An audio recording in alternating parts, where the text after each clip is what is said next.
In this video, we'll be talking about 5 overrated fitness advice.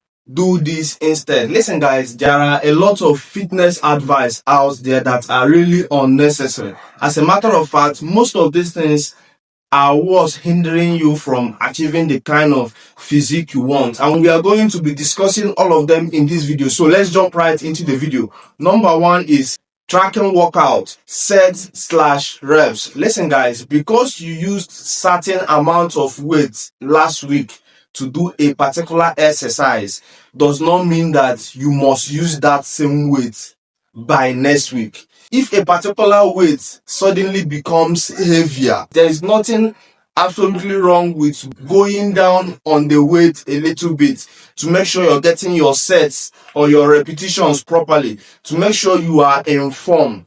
I see a lot of people in the gym, they are trying to ego lift just because they are trying to use the same weight they used last week, this week, to do the same exercise. And that's crazy guys. Nothing is stable, nothing is constant. There can be peak in energy levels, there can still be a drop in energy level. So because you use a particular weight does not mean you will use the same weight again. And here is why. Let's say for instance you can do shoulder press with 20 kg dumbbells, and maybe you had some pre-workout. Let's say you have some simple carbohydrates that can really digest fast and give you quick energy. So your energy level was really high and you were able to use those 20 kg dumbbells to do your shoulder press. And maybe in the coming week, you didn't eat the same meal. You didn't have your pre-workout at that same time. So maybe the energy level was not as high as what you had the previous week, and you were not able to use the same dumbbells. Listen guys, there is nothing absolutely wrong with going down on your weight a little bit. This does not mean that you're not working hard, or it doesn't mean that you're not doing what you're supposed to do. As a matter of fact, if you feel like the weight you used previously suddenly became heavier, drop down on your weight a bit. What you should focus more instead is making sure you're going on the appropriate exercise form, making sure that you're maintaining the intensity on the right muscles, and making sure that you're going hard. But you using the same weight just because you used it last week doesn't really make sense for me. And this has left a lot of people ego lifting in the gym. They're always trying to beat what's on their log book. Okay, they are always constantly trying to deal with numbers, and they are leaving out the exercise form. They are leaving out maintaining intensity on the muscle you are working on. Let's say for instance you use maybe 40 kg to deadlift, and all of a sudden 40 kg became heavier for you. It's very okay to drop down to 35 kg in as much as you're going with the proper form, in as much as you're really going hard with your set. There is absolutely nothing wrong with that. But instead, what you should always grade this with is a kind of a range. Okay, if you must track your workout, it has to be a range. It shouldn't be a particular number. The more you stick with a particular number, the more you ego lift on certain weeks. And the more you ego lift, the more you miss out on a lot of muscle growth. I see a lot of this in the gym. People are trying to beat what they did last week. And this is solely because our body is not constant. Okay, there are highs, there are lows. That's why it's good to be disciplined. Even on your lows, you go to the gym and push yourself hard. So trying to track your workout, know the weight you're using, know the reps you're using is not really necessary, because most times you can actually peak and do more. Most times you can come down. Like I said, what you should do instead is have a range. Most week I can do 35. Most week if I can do 40, I do 40.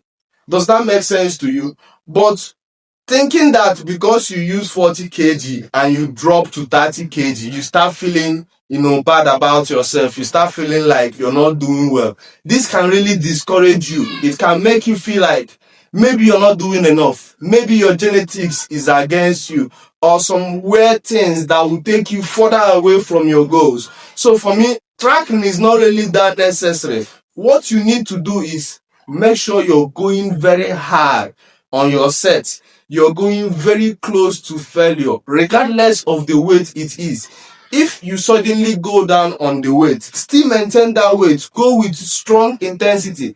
Incorporate some level progression. Go pause reps, okay? Go slower through the eccentric phase. This will still help you build a lot of muscles. Number 2, push pull legs. Listen guys, I see a lot of people in the gym. They are doing 10 exercises, they are doing 9 exercises just in one section, and that does not really make sense. That is what push pull legs leave you with. And how they do this is the first 3 days of the week will be kind of push pull legs, then they have 1 day in between for rest, and then they repeat on the remaining 3 days of the week, just to make sure that they are getting enough muscle growth. And you see them doing 10 exercises in one section. What that does is it makes you see fitness like a chore. Going to the gym and remembering that you're going to do like 10 exercises, 9 exercises might actually discourage you. I want to do fitness for lifetime, so I don't want it to be like a chore.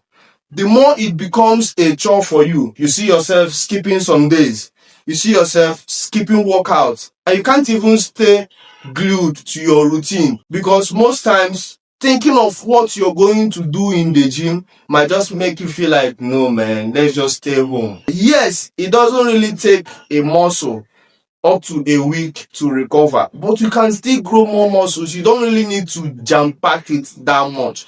What I see most people do is they have this sprinting mentality. They want to do it very fast and get all the results. But when it comes to fitness, it's not about going fast. It's who is able to go slow and steady for a very long time. Unless you have only 3 times in a week. Only if you have 3 times in a week, that's when I will approve you do push pull legs. But if you have up to 5 times in a week or 6 times in a week to work out, push pull legs will just get you discouraged. It will overwhelm you. I want to see fitness like somebody like me. I don't do more than 3 exercises in one session. If I go to the gym, I'm spending only 45 minutes, let's say 50 minutes max. Only 3 exercises. I don't care the muscle I'm working on. 3 exercises and I'm good. And my physique is fantastic. I'm growing a lot of muscle. So all this mentality of doing it fast does not really make sense for me. I want you all to see fitness as something you do slow and steady. The faster you try to go, the lesser gain you see.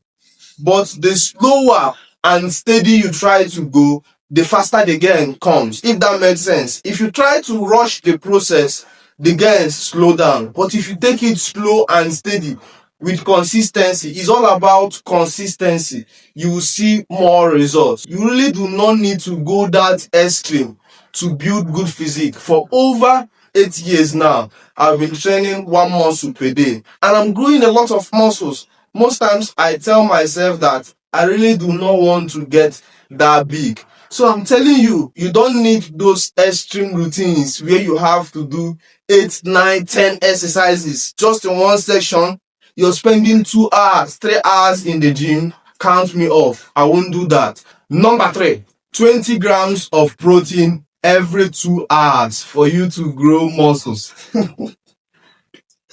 This is the funniest of them all. I've never seen such thing before. Listen guys, I already told you all my story. When I first started working out, like I was skinny as hell. Not just that I was skinny, I had no money. I was broke. I couldn't even afford 3 square meals in a day.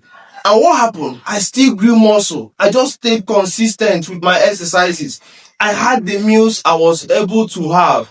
And that got me thinking. I was like, how the hell was I really doing all these things? I went through my meals. When it comes to protein, I have nothing bigger than 1 to 2 boiled egg at once, like per serving, or maybe a slice of beef or fish. I didn't even have anything above that. Maybe in the morning I can have like 2 boiled eggs with some rice. In the afternoon, I can have a slice of beef. That's just it. And I'm telling you, you really do not need that much level of protein for you to build muscle, bro. All these things are just overhyped. You even need more of carbohydrates than you think. Okay, I want you to imagine building a house, okay? You want to build two-story a mansion, and you molded blocks that were more than you needed. Would that make you use all the blocks? No. That's just what protein is all about. Yes, protein is a good building block, but you don't need so many. If you eat so much of it, you will just take them to waste. So I'm telling you, you don't need 20 grams of protein per meals every two hours or every 30 minutes. That's bullshit. One boiled egg, two boiled egg, or a slice of beef, or even slice of fish. Just split it out 5 to 6 times in a day. You have to really split it out 5 to 6 times in a day. You're good to go. You can build a lot of muscles. Number 4, ab exercises equals six packs. This is the worst. I see a lot of short videos in the internet. I see people be like, if you want to go from this big stomach size to six packs, you start doing ab exercises. It doesn't work that way. Ab exercises does not work that way. And I've been telling you all, if you do those moves from now till 10 years to come, you will never have six pack abs, no matter how hard you try. There's one thing about six packs. Six packs is a kind of emblem that comes to those that are strong. So if you're not strong, you won't even get six packs. 2 days ago, I was walking on a road. I saw one truck pusher. It's his business or some kind of things. He helps people dispose their trash. So that guy removed his shirt. I saw his packs, very solid, more than my own. I'd be like, damn, six packs is just a kind of reward for strength. If you're strong within yourself, you will get six packs abs. That's why you don't see six packs on children. So for you to be able to be strong and get six packs, you have to incorporate some kind of strength training. That's why it's good to lift weight in the gym. If you're only going to the gym to do cardio, you won't get stronger, and for that you won't really get six packs. You have to incorporate cardio with some kind of strength training, which is primarily lifting weight. Okay, when you're doing your overhead dumbbell presses, when you're doing your cable rows, you are getting stronger, and the stronger you get, the more your core muscles develop, because those movements, you're using your core strength to stabilize, and the more you try to stabilize, the stronger it gets, okay, the more visible it becomes. However, I'm not saying you can't do ab exercises. When you get to the point where you are strong enough, you can modify them like every other muscle. But if you're not there already, you have big belly hanging down there, and you're trying to do ab exercises, it's just a waste of time. And lastly, number 5, creatine and supplement. Listen guys, I've never taken creatine before. I don't use no supplement. But from what I'm seeing, from research, I heard that creatine is a good supplement. I don't dispose that. But all I'm here to say is, if you don't need it, you don't need it. I've seen a lot of people build massive physique, even without any supplement, myself inclusive. I've gone from different sizes to another. I've been in the greatest shape of my life, and I've never tested any kind of supplement. And here is the thing, most of you are giving your power to things you can't control. You give out your power to supplements because you're not using creatine. You think you can't get in shape. And one thing with creatine is, out of 3 persons, it doesn't work in 2. So most people are not even reactive positively to creatine. I'm not disputing it, but if you don't need it, you don't need it. You will get massively in shape. So guys, this is it. These are the 5 overrated fitness advice that has left you even lower than where you were. Like, it's taking you to the opposite side of fitness. And you're hearing this from someone who has been in great shape for almost a decade. Because I won't come here and frame some shit up. These are things I do myself every single day. So I'm trying to bring it down to the level where you can actually do this too. There is absolutely nothing special about growing a physique. All you need is a better blueprint that will lead you straight to what you want. And this is it, guys. Like and subscribe, share the video. Let me know what you think about the video in the comment section, and I'll get back to you on the next one.